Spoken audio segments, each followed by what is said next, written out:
Wow, I did not expect that reveal. Like, I'm in shock. Like, I'm legit in shock. Like, I have never watched a series in a long time that literally pulled the rug from underneath me and I didn't know what was going to happen. Because, like, to kind of explain here, when it comes to, like, games or, like, anime like, this, like Tomodachi Game, that's about a survival game, or maybe a death game, or, something like Squid Game that came out, you might figure out where the story's going to go, because it's like, so this is the traitor, this is where the story's going to go, that's the fundamental theme, and, things become very predictable in those type of stories, and sometimes they can leave you guessing, obviously, and that's why I think many people love Squid Game, that made a lot of popular moves and blew up in popularity in recent times, is because of just how Squid Game kept you on your feet. And that's the exact same thing that Tomodachi Game did. Like, legit, if you love Squid Game, like, you love the concept of Squid Game, you love how it had the twists and the turns and pulled the rug from underneath you, you're probably going to fall in love with Tomodachi Game. Currently has 6 episodes. It is incredible. So, let's talk about the bombshell. One of the things that really blew me away was the bombshell at the end of episode 6. And that is Yuichi. He is a murderer / serial killer. Now, obviously we didn't get clarification or context for that at all. But it was not something I expected. And when you think about it and the reveal, it all falls into place, and it's like, yeah, I could see it, especially after how his character has been throughout the series so far, 6 episodes deep. So I really like what this series has done. It is so good. Like, legitimately, it is a good anime. It is underrated. It is a hidden gem. Like, I will say, out of everything from this anime season, it is probably the hidden gem. If it's not that, it's the Love After World Domination, which I need to talk about soon as well. I'm not caught up with that, but I do need to talk about that. But if this isn't the hidden gem, it's definitely that series. Because this right here, this series really kept me on my toes. The twists and the turns, the reveals, and who the traitor was, to how the game would turn out, and who would win, who would lose, etc.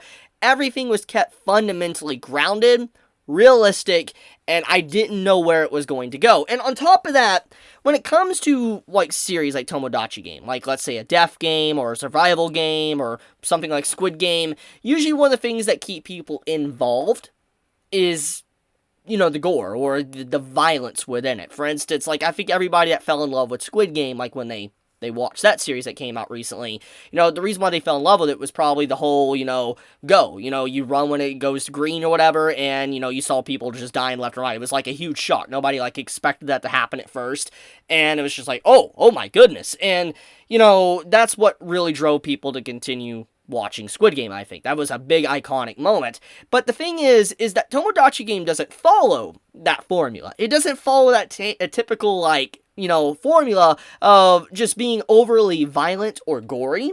It doesn't do that. Actually, in fact, Tomodachi Game has been very tame. Like, there has been no violence. Like, no death, no violence committed by the actual Tomodachi Game. It's been actually peaceful. It's been more about mind games than anything else.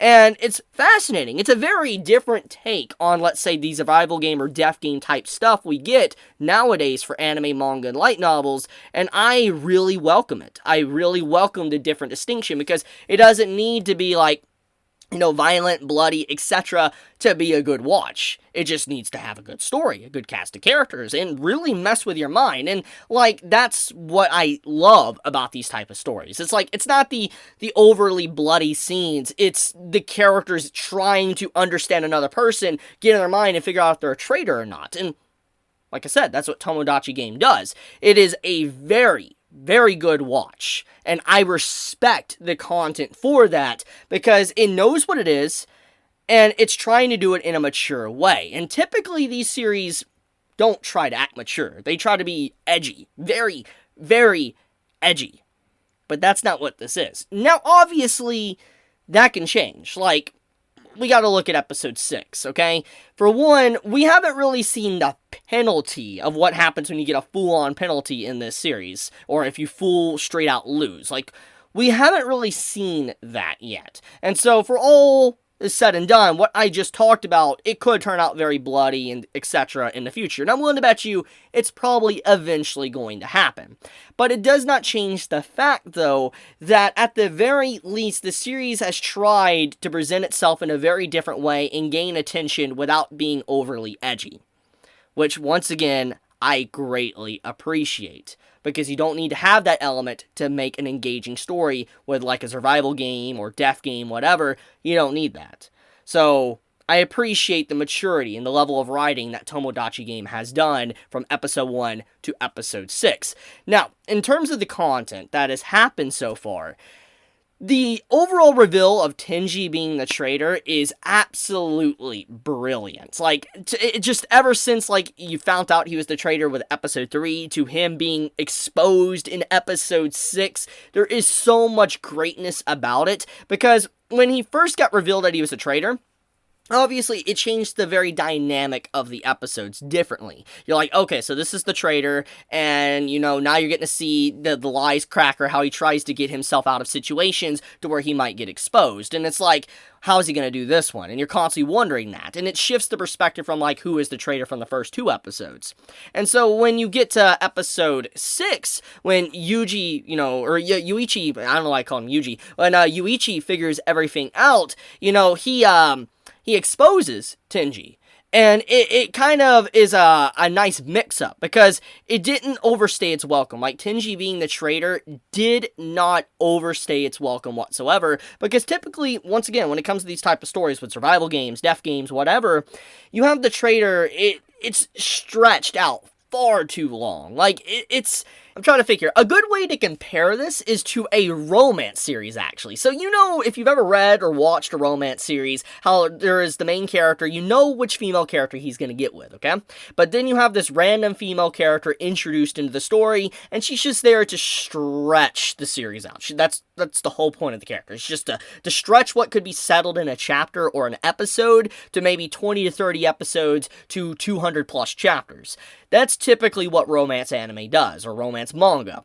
And so, when you see the element of a traitor within these type of storylines of Tomodachi Game, that entire plot thread is just stretched just as much as like a romance series. And so, it was easy for the writer of this series to stretch Tinji being the traitor for multiple games. But no, on the second game, he was found out. And it was refreshing because it mixed it up before it got repetitive and before it got old. I really love that. I really have to say that is a very winning moment for the story alone, just for that. Because now the author has to experiment and do different things with the story that, you know, is unique. Because now that we know who the traitor is and it's out in the open, and even Yuichi is a murderer now and people know that, it brings everything into a more darker, grimmer tone, a natural progression of the story, not forced edginess, because they were forced to expose their lies and secrets with the second game. Really, really good. Like, I could just keep issuing it praises. I really enjoyed my watch of this series, and I'm definitely going to be talking about this series more. Like, I definitely want to talk about episode 7 when it releases later this week, because of how good episode 6, 5, 4, 3, 2, 1 was. Just, man. So, yeah. Tomodachi Game. Did I enjoy it? Clearly I did. If you have not started and somehow you get watching this video, I'm sorry for spoiling you, but go watch it regardless. It's worth your time. It really is. But I'm going to leave it at that. Thank you so much for watching my video. If you enjoyed it to any way or any degree, you know, leave me a like. It helps me out. With that, guys, be safe, stay healthy, Chibi out.